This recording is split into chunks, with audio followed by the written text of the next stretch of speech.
고렇게 이제 결론을 내리는 것이 맞는데 거기에 이제 하나 더 제가 말씀을 드리면 한국의 이 정치를 다루는 사람들은 국제적인 인식이 좀 더 세련됐으면 좋겠다. 왜냐하면 한국에서 이게 국내 문제를 다루는 식으로 정치인이니까 내가 그냥 목소리 세고 숫자를 밀어붙이면 될 거라고 생각하는데 사실 대한민국이 경제 대국이긴 하지만 외교 강국은 아니거든요. 그리고 전 세계에서 이제 한국의 외교 실력을 다 보고 있기 때문에 우리가 92 년에 수교한 이후에는 에이펙이라는 이제 지금은 뭐 중요성이 많이 떨어졌지만 아시아 태평양 경제 협력 기구라는 이제 큰 새로운 경제 협력을 도모하는 기구가 생겼어요. 그게 한국과 호주가 처음 제안을 하고 미국도 들어와서 판이 커진 건데 중국은 처음에 에이펙이 없었어요.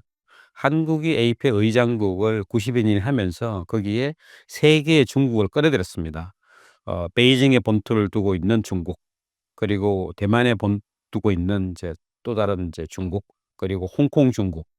그런데 어떤 조건으로 끌어들였냐 하면은 다 중국의 일부라는 조건으로 끌어들였어요. 그래서 중국은 정상회담에, 에이펙 정상회담에 국가 수반이 옵니다.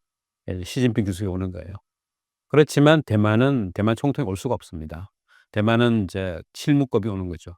홍콩도 마찬가지예요. 그런 양해하에 세계 중국 끌어들인 건 한국의 외교에 되게 빛나는 순간이었죠. 그리고 뭐 많은 것들이 있습니다마는 아까 말씀드린 또 사드 3차 같은 것들이 너무 이제 한국 중심의 안방 외교를 한 거예요. '우리 관점에서 되겠지.' 그런데 외교라는 것은 상대가 있는 거잖아요. 상대가 나를 어떻게 보는지도 굉장히 중요한데 우리는 베이징에 있는 공산당이 우리를 어떻게 보지? 그리고 워싱턴에 있는 미국의 정치 세력이 어떻게 보지?